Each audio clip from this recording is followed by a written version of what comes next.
So these like the only major stores that you have in town? Yeah, well, we got another bar at the other end of town, a restaurant, and then Dollar General's in town. You know, they're in every town. Yeah. But 2 insurance companies, 2 bars on this end, 1 bar on that end. Y'all got more bars than stores. And then if you look down there, you can just barely see the fire truck painted on the fire department. That we have that fire truck. Dad's rebuilding it out at his place. Oh, okay. Huh. And then these guys, Poe Hills, were on American Pickers. Okay. They took the high out of Poe Hills. Yeah, they're not going to be there much longer. And then that's the other bar. The other bar. The other bar is called the other bar. Yeah. And that's town. Engineering, design, programming is in here. They program all of the Inside in. machines in there at our break room. And then when we go to the casting route, we have to do a pattern first. Uh-huh. So this is our wood shop.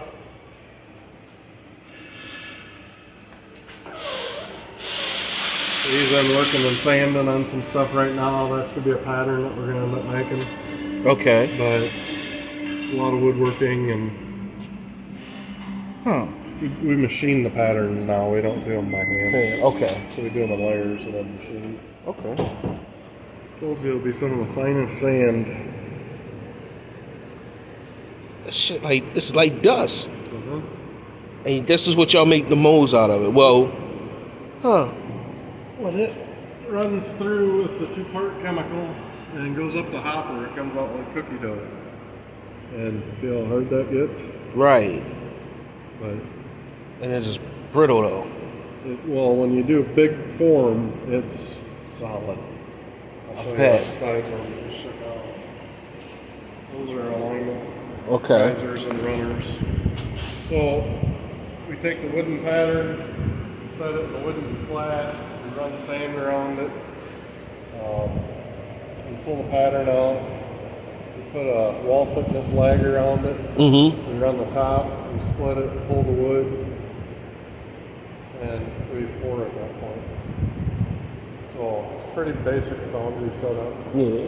The cooler that you see up on the second shelf there with all the ribs, Yeah. you see them all over Baltimore. Okay. See those in gas stations and Yeah, I do. then The up top, cooler right there in the middle. and Yeah. then the one up top.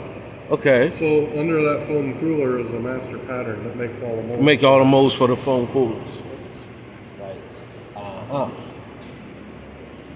That's the tank we bring the sand into.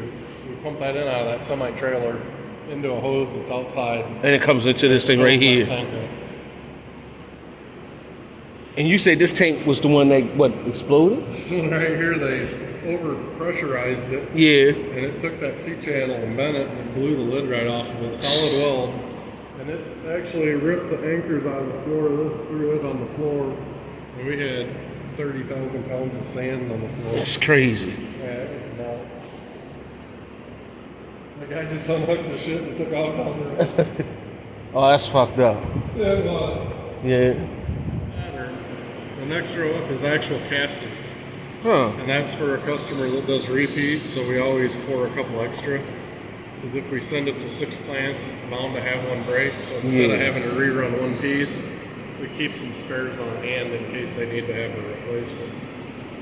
Okay. But their headquarters for that company that we do that business with is right. They used to be right out of the city of Baltimore. Okay. Huh. This is one of our castings that we just poured.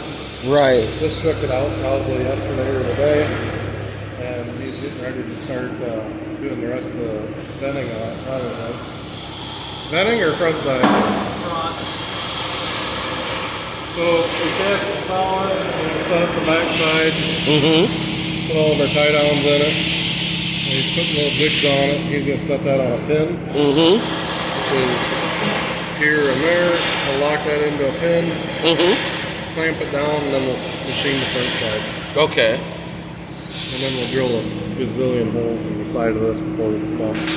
Oh, okay. This machine, like I said, it's a single setup.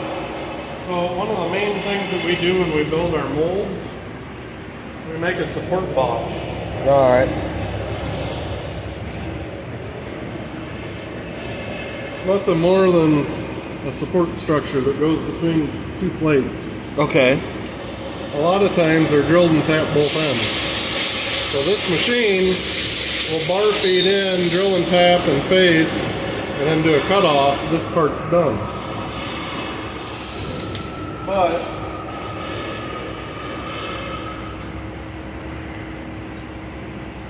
we get into one like this that has an O-ring and a backside. Mm-hmm. This machine, we would have to pull this out, set it on a table, flip it over by hand, put it back in the machine to do the backside work. Right.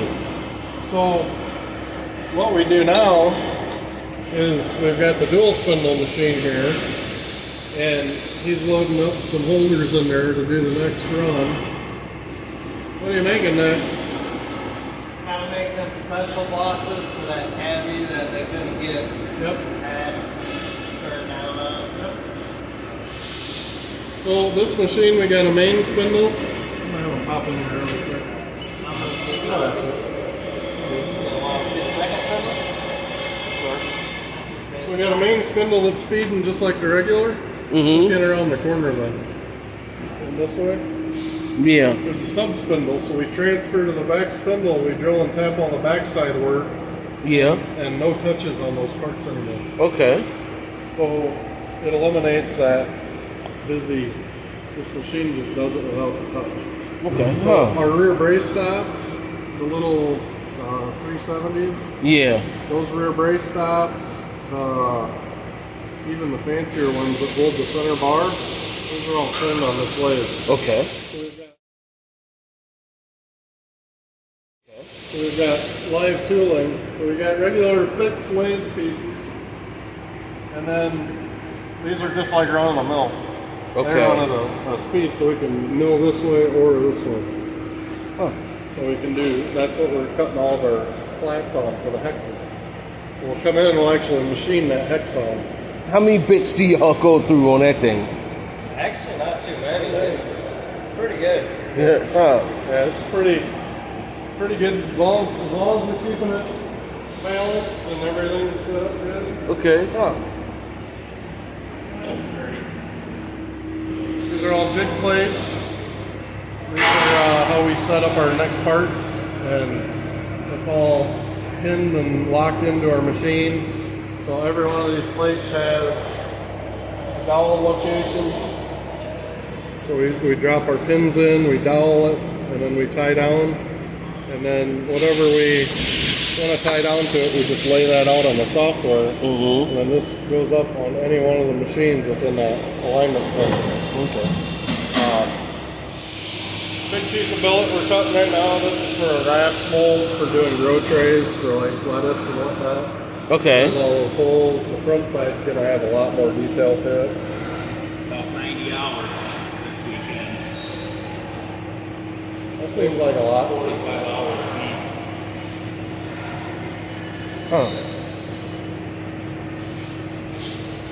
Long Wow. time. Yeah. So that'll run all weekend.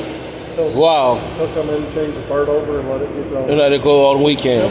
Let's just say about 45, 90 hours. Wow. Huh. This is all inventory and stock for JBI. So each one of these are going to be turned into shock towers, skid plates, chassis, servo saver top plates, any of the flat work that we're machining. This is all of our stock and inventory. Okay. And then these are our jig plates, how we set them up. Right. And we run multiple pieces, so you can see how many shock towers we're doing at one time. So one of those plates will fit up on that jig, and then we'll execute and run. Doug does 90% of the JBI parts on this machine. Okay. All right. Shock towers.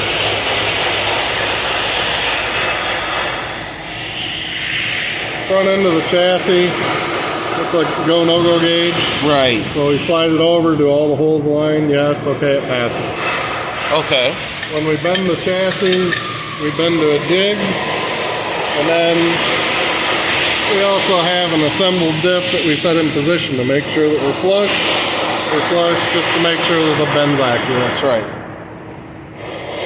Huh. And So rest of the parts. Sometimes things just don't work out. Right. Well, we had some bolts come loose on this one, so we lost the plate. I mean, that costs a lot of money to use that plate, wouldn't it? Yeah. It's probably $300. Maybe more. But it's just part of manufacturing, it happens.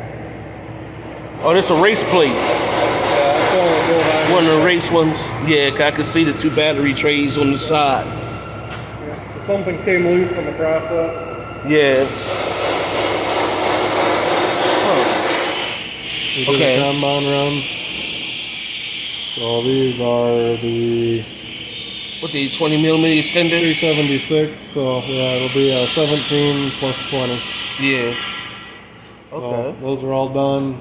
Like Kyle just said, his young daughter will come in and package these up for us. So doing the skid plates. Yeah. When y'all start doing skid plates? We probably have some made that just aren't on the website yet. That's for the Techno. Yeah. It looks like a EB4. Yeah, it's an EB. Yeah, this 482. is the buggy, and then we've got another one for the ET. So y'all make skid plates for the Techno as well? Yep. Okay. All right. Well, That's just yeah, I know starting that. to come. The Arma skid plates we're doing. These are diff lockers that we're testing out and trying. These are actually all the Techno What's skid this here? plates. what y'all making a plastic mold first? 3D print. Or y'all 3D print it first? Yep. I never knew that. That's why I was wondering when you made that piece for me for my transformer. I was like, so y'all 3D printed first? This is a 10th scale Arma with our design on it. Which Arma though? I got a Granite. Not 6S. Okay. All right. I'm gonna leave that a secret. It's being tested right now for fit up. Holes and everything in it. Okay. All right. Yep. Huh. Tip scale. Granite. 6S. Small. Small. It's gonna fit the What car is gonna fit? the Lightning McQueen that everybody likes, the hard body.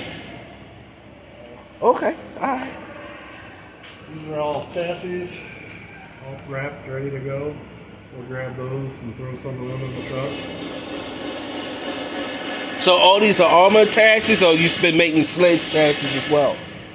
These are all sleds right there, the bottom row. Mm-hmm. This is Outcast 6061, 7075, 6S, Creighton, GT, Italian, Mojave, some stretch drags, 8S, well, I guess those are the Mojaves down below, and then Limitless underneath, Okay. and then 8S Outcast are under the bodies.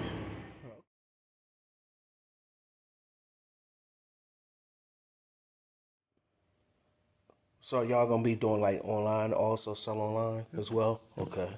We've got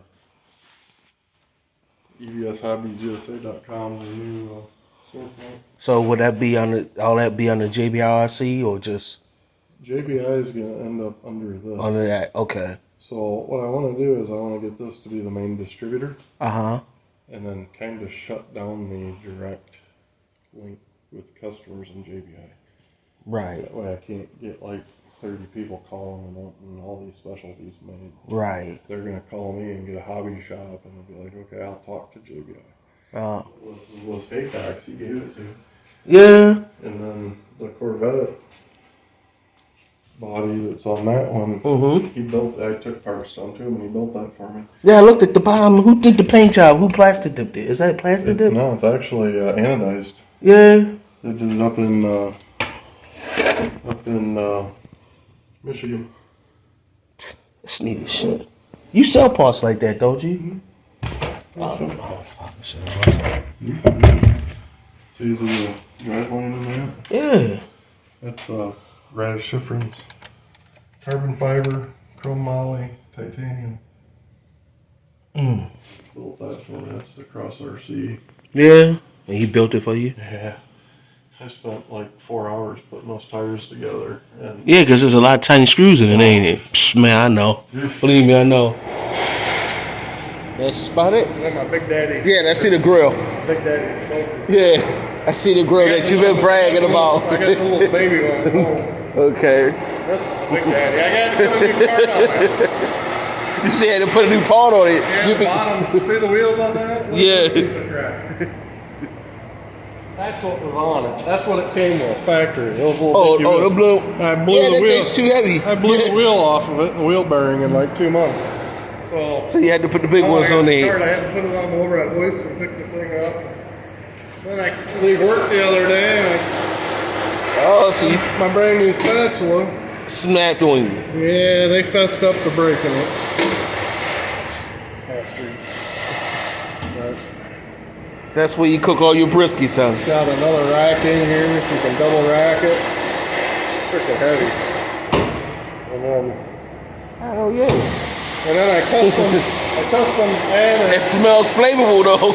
I added a cold smoker on, so I can fire this up and heat it. Yeah. And push cold smoke in to do cheese and fish and stuff like that with a cold smoke without even having to turn this thing on. See, out of this whole video, my mother and my girl are gonna be like, "This is the best part of the video." Oh, yeah. They will want this. Hey, I didn't get this way on it. I'm telling you, I understand that. This was the old Kraft Swiss cheese plant. There used to be an elevator in here, and that would go up, and they could load the railroad, the tracks that I was telling you about. Yeah. They would load the railroad with the cheese. So there's an elevator here, and they'd load right into the railroad cars. Ain't that some shit? So this used to be an old cheese factory, like cheese factory. Old Swiss cheese plant. Swiss cheese farm. Huh. It was one of the largest Swiss cheese facilities in the world at one point.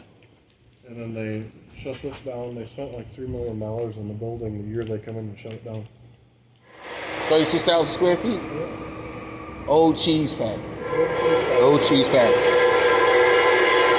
Yup. So there you have it, man. Kirk, thanks for sharing this with me, man. I wanted to see it. Yeah, no problem. You know? Yeah, I was like, man, I just got to get up here to see it.